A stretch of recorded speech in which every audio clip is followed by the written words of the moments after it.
제가 춘천에 산 지가 한 2년 되었습니다. 춘천에 살다 보니까 한 가지를 보게 되었어요. 기념비를 보았는데 남부지방에서는 볼 수 없는 기념비, 이디오피아에서 온 병사들이 6.25 때 참전했던, 그래서 그것을 기념하는 기념비였습니다. 그리고 또 최근에는 춘천대첩 72시간 상영이 되었는데 직접 보지는 못했습니다. 네, 이처럼 기록 영화를 만들거나 또 기념비를 세운다라는 것은 꼭 기억해야 된다라는 것이죠. 기억해야 하는 전쟁, 그 시절을 기억하기 위해서 우리는 기념비를 세우고 또 기록 영화, 다큐멘터리를 만듭니다.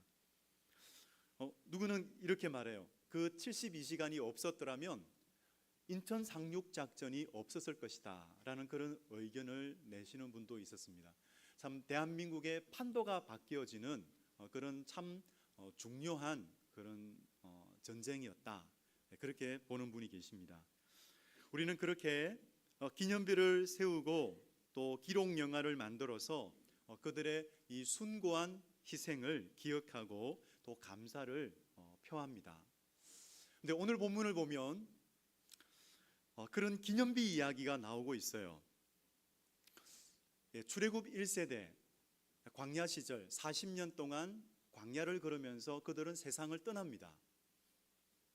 그 이후 출애굽 1세대에서 난 2세대, 그 광야길에서 태어난 2세대가 드디어 모압 평지에 이르렀어요. 그래서 요단강을 두고 모압 평지는 동편에 있는데 이제 그 동편에 있었던 이스라엘 그 민족이 이제 요단강을 건너 요단 서편 가나안 땅으로 이제 들어갈 시점에 와 있었어요. 오늘 이 사장은 그 요단강을 건너는 사건이 기록되어 있습니다. 이 요단강에 나타난 그 마른 땅을 유유히 건너간 그 이스라엘 민족, 그 민족에게 하나님은 여호수아를 통해서 한 가지 명령을 하셨어요. 그 명령이 4장 2절 3절 말씀입니다. 백성의 각 지파에 한 사람씩 12사람을 택하고 그들에게 명령하여 이르기를 요단 가운데 제사장들의 발이 굳게 선 그곳에서 돌 12를 택하여 그것을 가져다가 오늘 밤 너희가 유숙할 그곳에 두게 하라 하시니라. 여러분, 그 돌을 한번 생각해 보십시오. 하나님께서 가져오게 하신 그 돌은 길에서 보는 그런 돌이 아니었어요. 그 돌은 요단강 강바닥을 말리시고 나서 하나님께서 가져오게 하신 돌이었어요. 평소에는 볼 수 없었던 돌이었죠. 그 돌을 어떻게 가져오라고 하십니까? 어깨에 메고 가져오라고 하셨어요. 그러니까 제법 무거운 돌이에요. 조약돌이 아니라는 것이죠. 어깨에 메어야만 옮길 수 있는 제법 무거운 돌, 큰 돌을 가져오게 하신 것입니다. 그래서 하나님은 언약궤를 맨 제사장이 선 자리에서 돌을 취하게 하시는데 그 돌을 취하게 하신 이유, 그 두 가지를 말씀을 드리려고 합니다. 첫째는 하나님의 은혜를 기억하고 하나님을 경외하라는 것입니다. 6절을 보면 6절 말씀, 이것이 너희 중에 표징이 되리라 말씀하세요. 그러니까 그 돌이 표징이 된다라는 것인데, 표징이 뭐냐? 표징은 어떤 것을 지시하고 기억하게 하는 사인이 됩니다. 그것을 표징이라고 하는데요. 그러니까 그 돌이 기념비가 된다라는 것이죠. 70인 성경에서는 표적이라고 이렇게 번역을 합니다. 그 돌은 기념비였습니다. 이 기념비는 하나님이 어떤 분이신가를 기억하라는 것이에요. 하나님이 어떤 분인가를 기억하게 만들고 또 하나님이 그때에 어떤 일을 행하셨는가를 기억하게 만드는 것, 참 그런 목적을 가지고 있습니다.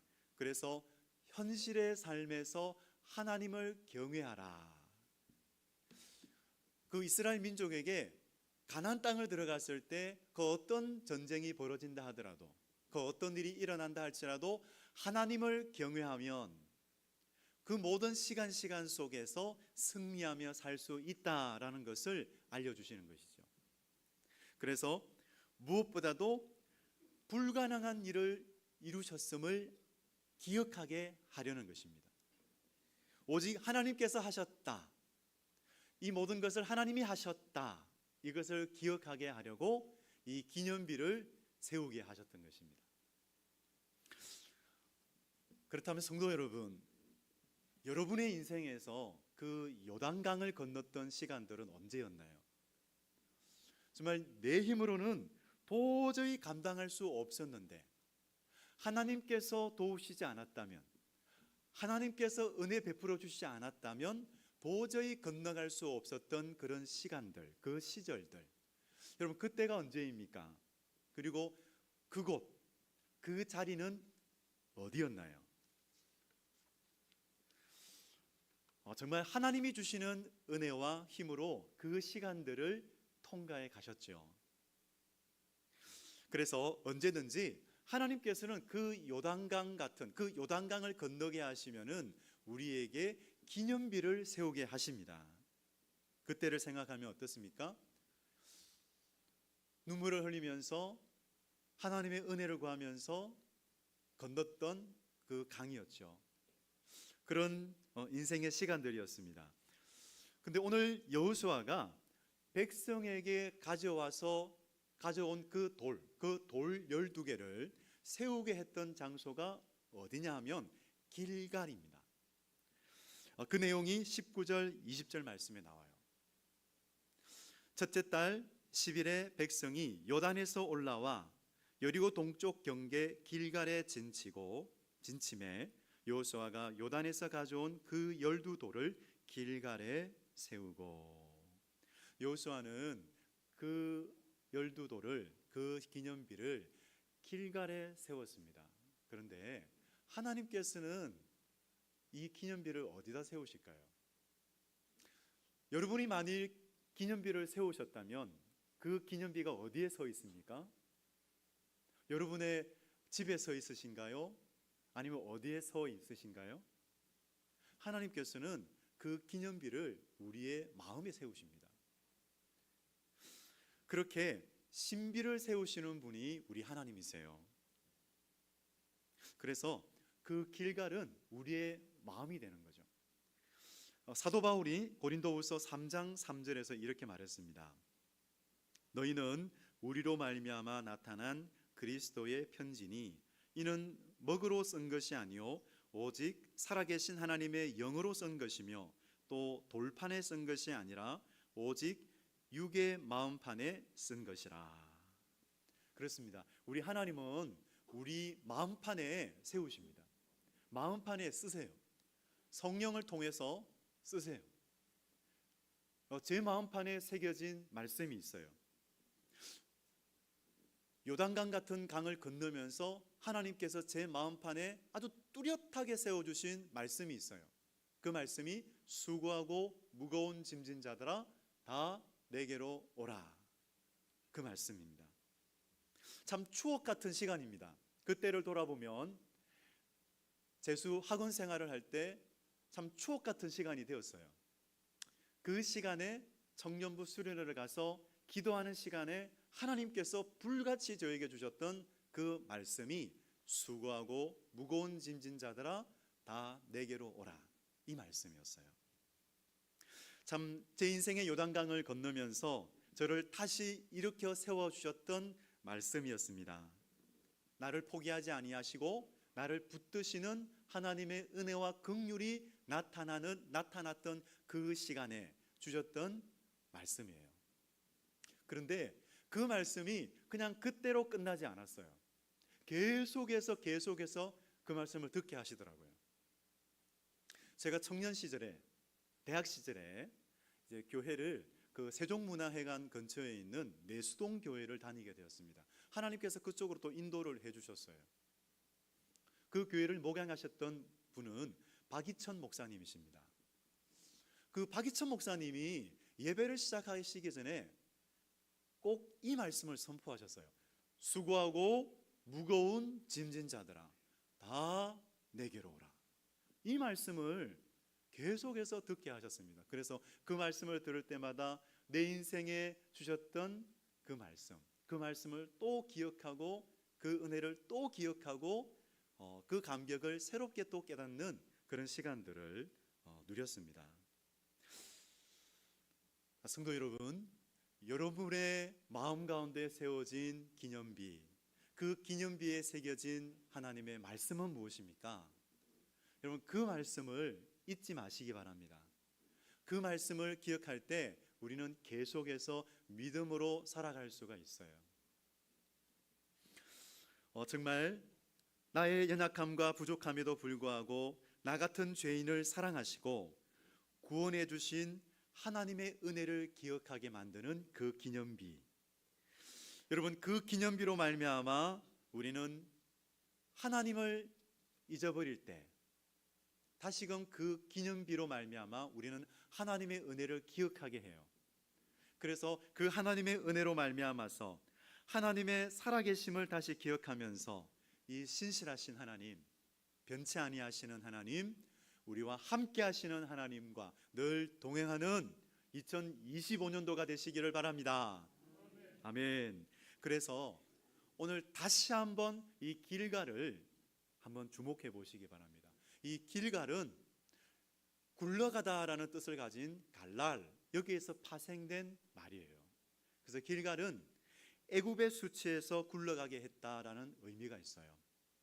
히브리 민족이 그 애굽 생활을 하면서 노예 생활을 하면서 당했던 수치, 그리고 그 고통, 이제 약속의 땅으로 들어가면서 하나님께서 그 모든 수치와 고통들을 다 굴러가게 했다라는 것이죠. 이것은 어떤 의미일까요? 그들로 하여금 하나님의 백성으로서 새로운 출발을 하게 하셨다라는 것입니다. 그래서 이 길갈은 아주 영적으로 중요한 요충지이기도 합니다. 물론 이 여호수아가 이스라엘 민족을 이끌고 가나안 정복 전쟁을 이제 할 때에 굉장히 베이스 캠프가 되는 곳이에요.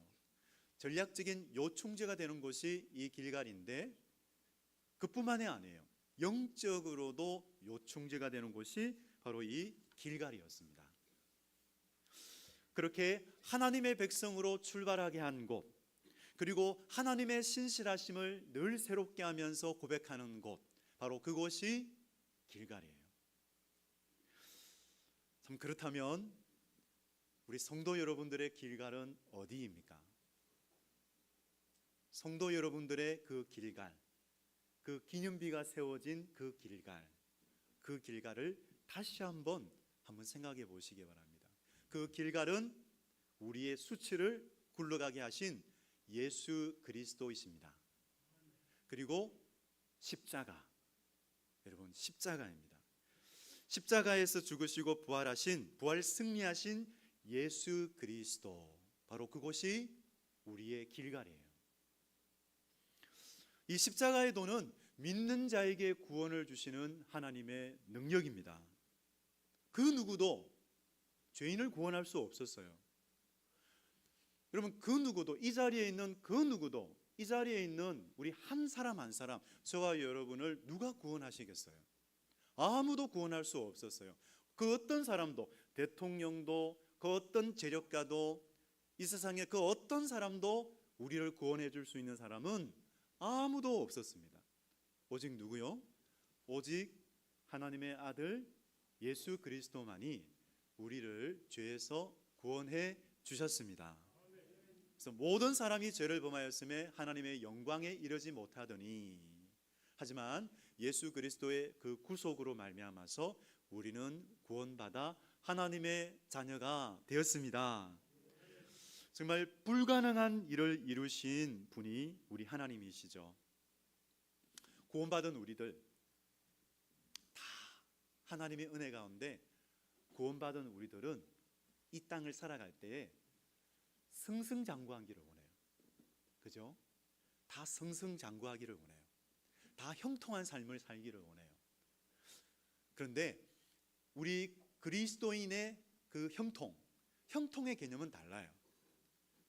형통의 개념은 하나님의 뜻이 우리의 삶에 이루어지는 것이 형통입니다. 그래서 형통하게 하여 주옵소서, 이 기도는 하나님의 뜻이 이루어지게 하여 주옵소서라는 기도로 바꿔야 돼요. 참 우리는 승승장구하기를 원하고 그렇게 살면 참 좋겠어요. 그런데 우리의 삶에 낙심이 찾아오기도 하고, 어떤 경우는 노력을 하는데도 엄청 노력을 하는데도 그 결과를 얻기를 원하는데 우리가 원하는 그 결과가 나오지 않을 때도 있다라는 거예요. 그리고 살아갈 때에 또 때로는 힘들고 지칠 때가 있다라는 것이죠. 만일 여러분 그렇게 우리의 삶에 그런 여러 정황 속에서 힘들고 지칠 때도 있고, 또 우리가 원하는 결과가 오지 않아서 낙심이 될 때도 있고, 만일 그런 삶의 앞에서도 여러분 꼭 기억하시기 바랍니다.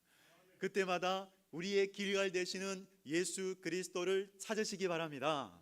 하나님을 찾을 때에, 그 길갈을 찾을 때에 우리 하나님께서 은혜를 주셔서 다시 일어나 걸을 수 있도록 우리의 믿음, 그 믿음이 떨어지지 않게 하시고 우리를 도우셔서 우리가 계속해서 믿음의 길을 걸어갈 수 있도록, 천성을 향하여 걸어갈 수 있도록 하나님께서는 그렇게 도우십니다.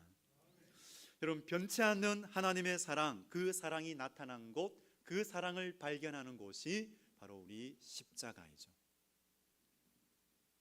로마서 5장 8절 말씀, 우리가 아직 죄인 되었을 때에 그리스도께서 우리를 위하여 죽으심으로 하나님께서 우리에 대한 자기의 사랑을 확정하셨느니라. 주님의 생명값으로 우리를 사신 은혜를 노래했던 한 시인이 생각이 났어요. 오늘 이 새해 첫 번째 주일에 그 시인이 노래했던 그 가사를 여러분들에게 말씀드리기 원합니다. 너는 내 것이라. 제목입니다. 너는 부유해도 가난해도 너를 사랑하여 구원했으니 너는 내 것이라. 너는 잘났으나 못났으나 너의 모든 것을 알고 있으니 너는 내 것이라. 너는 강하여도 약하여도 너의 힘이 되어 일으키리니 너는 내 것이라. 너는 의로워도 악하여도 너를 나의 피로 바꾸었으니 너는 내 것이라. 여러분, 이 찬송시가 여러분의 마음판에 새겨지기를 간절히 원합니다. 너는 내 것이라. 오늘 이 2025년도에도 너는 내 것이라. 여러분, 이것을 새기십시오. 우리 하나님께서 우리를 책임져 주시고 우리를 끝까지 사랑하신다라는 거예요. 내 것이야, 내 거야. 이 말씀, 우리를 사랑하신다라는 말씀이잖아요. 끝까지 우리를 사랑하시는 그 하나님, 그 하나님의 성품 의지하시면서 올 한 해를 살아가시기 바랍니다. 우리 신비에 새겨주신 하나님의 말씀으로 말미암아, 그리고 우리의 길갈이 되시는 예수 그리스도로 말미암아 그 은혜를 기억하면서 하나님의 능력을 의지하시기를 바랍니다. 둘째, 우리에게 기념비를 세우신 두 번째 이유가 있어요. 그것은 신앙의 유산을 계승하게 하십니다. 여호수아 4장 23절 24절 말씀입니다. 너희의 하나님 여호와께서 요단물을 너희 앞에서 마르게 하사 너희를 건너게 하신 것이 너희의 하나님 여호와께서 우리 앞에 홍해를 말리시고 우리를 건너게 하심과 같았나니, 이는 땅의 모든 백성에게 하나님의 손이, 여호와의 손이 강하신 것을 알게 하며 너희가 너희의 하나님 여호와를 항상 경외하게 하려 하심이라 하라. 여러분, 이 구절에서 반복되는 것은 너희의 하나님 여호와, 하나님의 이름이 반복되고 있습니다.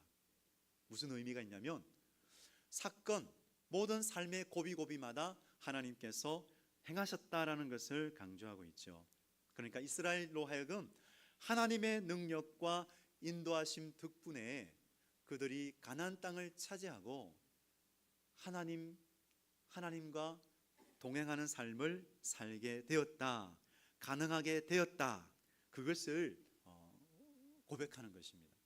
그들뿐만 아니라 그 믿음을 그들의 자손들도 동일하게 고백하고 복 있는 인생으로 살기를 원하신다라는 것이죠. 여러분, 우리 한번 부모님 세대이신 분들은 자녀들을 한번 생각해 보십시오.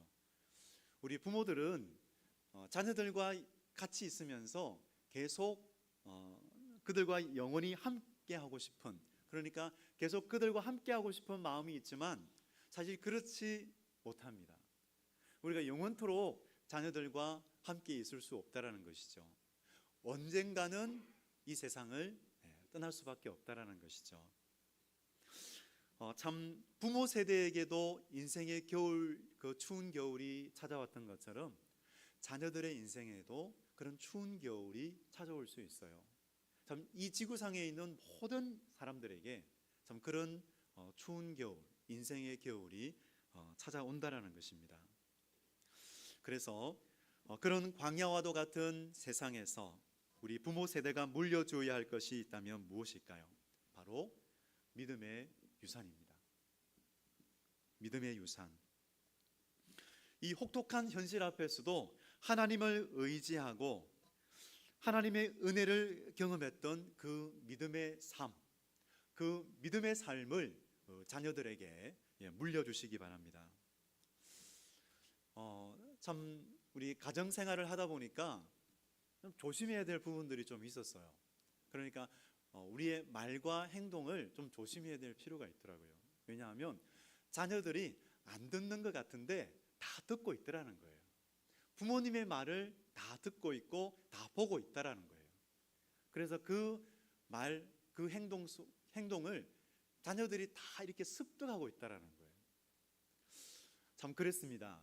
우리 그런 모습들을 우리 다 경험하시면서 살고 계시죠.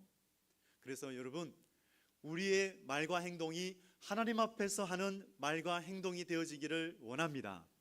말씀에 무릇 지킬 만한 것보다 내 마음을 지키라. 생명의 근원이 이에서 남이니라. 여러분, 마음을 지키시기를 바랍니다. 마음을 지킨다는 것은 우리의 입을 지킨다는 거예요. 그래서 우리가 우리의 입술이 살리는 입술이 될 수 있고 선한 영향력을 끼치는 그 입술이 되기 위해서 꼭 기억해야 할 말씀, 항상 기뻐하라, 쉬지 말고 기도하라, 범사에 감사하라. 이는 그리스도 예수 안에서 너희를 향하신 하나님의 뜻이니라. 여기에 그 비밀이 있습니다. 우리의 입술 가운데 생명이 있는 말, 그 말이 나가는 것은 우리가 기뻐할 때, 쉬지 말고 기도할 때, 범사에 감사할 때, 우리의 말과 행동이 참으로 그런 살리는 말과 행동이 될 것을 믿습니다. 여러분, 부모가 자녀에게 줄 수 있는 영향력, 큰 영향력을 줄 수 있는 것이 있다면 사랑의 기도예요. 그리고 믿음의 기도예요. 그리고 말씀으로 기도하는 거예요. 제 어머니의 이야기를 좀 잠깐 좀 하겠습니다. 우리 제 어머니는 이제 소천을 하셨어요. 옛날에 소천을 하셨는데 한 번은 제가 어머니에게 위로를 구했던 적이 있어요. 좀 힘든 시간이 있어서 어머니에게 위로를 구했는데 어머니의 마음이 여유가 없는지라 저에게 위로의 말을 전해주지 못했어요. 그런데 함께 예배를 드리면서 어머니가 기도를 해주셨어요. 그 기도 속에 이사야 41장 10절 말씀으로 기도를 해주시더라고요. 그래서 그 말씀이 저에게 힘이 되었어요. 위로가 되었어요. 그냥 말로서는 하지 못했지만 기도를 통해서 저에게 힘을 주셨어요. 그래서 그 말씀, 두려워하지 말라, 내가 너와 함께 함이라. 놀라지 말라, 나는 내 하나님이 됨이라. 내가 너를 굳세게 하리라. 참으로 너를 도와주리라. 참으로 나의 의로운 오른손으로 너를 붙들리라. 여러분, 어머니는 이 땅에 계시지 않아요. 하지만 그때 그 기억은 제가 하고 있어요. 예배를 드리면서 그 기도하던 그 소리는 제가 기억하고 있어요. 여러분, 이처럼 우리 부모 세대 여러분, 정말 자녀들을 위해서 믿음으로, 사랑으로, 말씀으로 기도해 주시기 바랍니다. 자녀들은 그 말씀을, 그 기도 시간을 꼭 기억하고 있어요. 손을 잡고 그들을 안아서 정말 기도할 때 자녀들은 감동을 받습니다. 정말 가장 위대한 유산, 그것은 신앙의 유산입니다. 큰 돈이 아니라 신앙의 유산, 이것이 가장 위대한 유산입니다. 우리 부모 세대가 만났던 그 하나님을 들려주는 것, 여러분, 기독교적 정체성이 세워지려면, 우리 자녀들에게 그 정체성이 세워지려면 체득이 중요합니다. 여기에 혹시 교사가 계시다면, 영적인 부모라면, 꼭 부모가 아니더라도 교사로서 또 영적인 부모로서 누군가를 양육하고 있다면, 여러분, 자신이 만난 하나님을 나누어 주시기 바랍니다. 사람은 보고 듣고 맛보고 만지는 모든 과정을 통해서 이 세계관을 형성하게 됩니다. 그래서 우리가 부모로서 자녀들에게 신앙의 계승을 바란다면 자녀들에게 보여주시기 바랍니다. 자녀들에게 들려주시기 바랍니다. 그리고 우리 자녀들이 뭔가를 질문할 때 그냥 흘려보내지 마시고 그 질문을 기억하셔서 자녀들과 대화할 수 있는 그런 시간들을 또 만들어 보시기 바랍니다. 그 좋은 시간이 가정예배예요. 가정예배. 여러분, 올 한 해 또 참 가정예배를 또 드리지 못했던 분들이 있다면 우리 가정예배를 또 드릴 수 있도록 그 시간을 통해서 함께 말씀을 묵상하고 또 함께 말씀을 나누고 또 기도하는 그런 시간을 가지시기 바랍니다. 정말 하나님의 은혜를 기억하는 시간, 또 하나님의 그 말씀, 그 은혜의 이야기를 들려주는 그 시간을 통해서 참으로 이 신앙의 유산을 물려주는 그런 복 있는 사람, 복된 사람 되시기를 주님의 이름으로 축원드립니다. 아멘. 기도하겠습니다.